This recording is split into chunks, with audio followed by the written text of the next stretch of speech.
কেমন ছিলেন আমার নবী? তিনি ছিলেন মধ্যম আকৃতির একজন মানুষ। তিনি না ছিলেন লম্বা, না ছিলেন খাটো। অবাক বিস্ময়ে মানুষ তাকিয়ে দেখত। লক্ষ মানুষের মাঝে তিনি যখন দাঁড়াতেন, হাজার হাজার লম্বা মানুষের মাঝেও এই মাঝারি আকৃতির মানুষটি যখন দাঁড়াতেন, অবাক বিস্ময়ে মানুষ তাকিয়ে দেখত। সবার উপরে তার মাথা মোবারক দেখা যায়।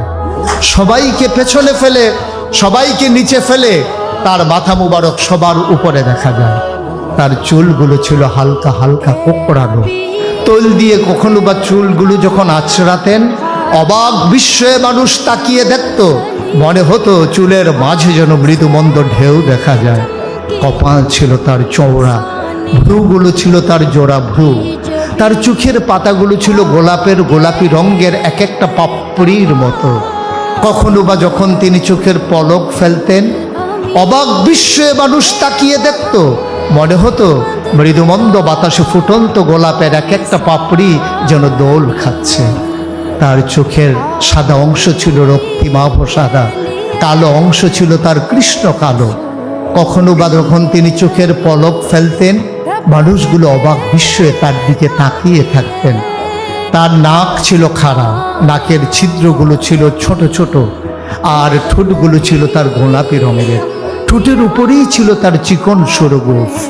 তিনি কখনো বা যখন মুচকি হাসতেন, গোলাপি রঙের ঠোঁটগুলো যখন একটু ক্যাপে উঠত আর ফাঁক হয়ে যেত মৃদু, আর মাঝের দাঁতটা যখন বের হয়ে যেত, অবাক বিস্ময়ে মানুষ তাকিয়ে দেখত।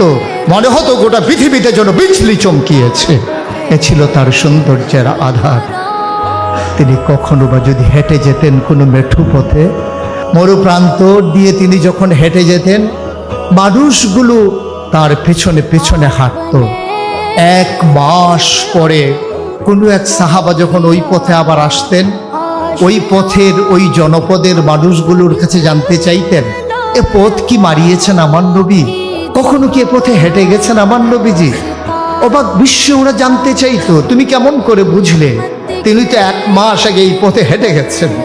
সাহাবা চোখের পানি ছেড়ে দিয়ে বলতেন, এক মাস আগে আমার নবী হেঁটে গেছেন, আজও যেন এই পথে আমার নবীর গায়ের জান্নাতি গন্ধ পাওয়া যায়। নবী যখন প্রচন্ড রোদের মাঝে খরতাপে ঘেমে যেতেন, কপালে যখন মুক্তার দানার মতো ঘামগুলো জমে যেত, আস্তে করে তিনি তার বিবিদের ঘরে, আমাদের মায়েদের ঘরে যখন যেতেন, মায়েরা তাকিয়ে দেখতেন কপালের মাঝে মুক্তর দানার মতো ঘাম জমে আছে, যেন সোনার মাঝে সোহাগা। মায়েরা বলতেন, চুপটি করে আপনি একটু বসবেন দয়া করে। নবীজি বসতেন। মায়েরা ছোট্ট শিশি খুঁজে বের করে নিয়ে আসতেন। অতি যত্নে, পরম আদরে তার কপালের মুক্তার দানার মতো ঘামগুলো তারা শিশির ভিতরে ঢুকিয়ে তারা মুখটা বন্ধ করে রেখে দিতেন। কখনো বা যখন ঈদ আসতো, কখনো বা যখন কোনো আনন্দ ঘন পরিবেশ হতো, তারা সেই লোকানো ঘাম বের করে আতর হিসেবে ব্যবহার করতেন। মানুষ চমকে উঠতেন, এত দামি পারফিউম পেলে কোথায়? মায়েরা বলতেন, আমার প্রাণের স্বামীর জমানো ঘাম। এ ছিলেন আমার নবীজি। আমার নবী যখন হেঁটে যেতেন মরু প্রান্তরে, অবাক বিস্ময়ে মানুষ চিন্তা করত, ভাবত কেমন করে তিনি হেঁটে যান এবড়ো থেবড়ো পাথরের উপরে। উনি কি ব্যথা পান না? পরীক্ষা করার জন্য পেছনে পেছনে ছুটে যেতেন সাহাবারা। নবীর কদমের নিচে পড়া পাথরগুলো তারা হাতে নিয়ে দেখতেন, নবীর কদমের সম্মানে মরুভূমির শক্ত পাথর তুলার মতো নরম হয়ে গেছে।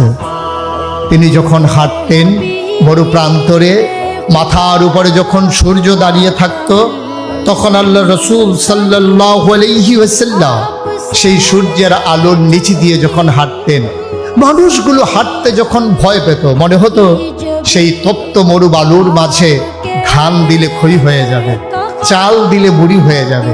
তার মাঝেও নবী যখন হেঁটে যেতেন, সবাই অবাক বিস্ময়ে তাকিয়ে দেখতেন কেমন করে তিনি হাঁটেন, কেমন করে তিনি পথ মারিয়ে যান, কেমন করে তিনি এমন করে এই সুন্দর করে রাস্তা দিয়ে হেঁটে যান।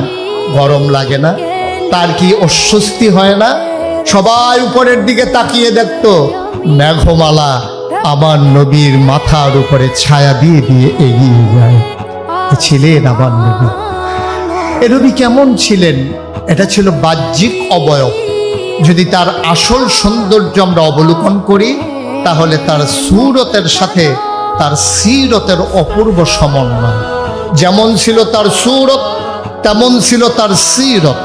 এই নবী করিম সাল্লাল্লাহু আলাইহি ওয়াসাল্লাম, তাকে আল্লাহ তাবারক ওয়া তাআলা তিল তিল করে পরিপূর্ণ মানব অবয়ব দিয়ে মনুষ্যত্বের বিকাশ ঘটিয়ে পশু প্রবৃত্তির দমন করে কুপ্রবৃত্তিগুলোকে তার মাঝ থেকে সরিয়ে দিয়ে সুকুমার ভিত্তি লালন করানোর মাধ্যমে গোটা বিশ্বের মানুষের মাঝে তাকে ঘোষণা দিয়ে দিলেন, তিনি হচ্ছেন সেরা মানব।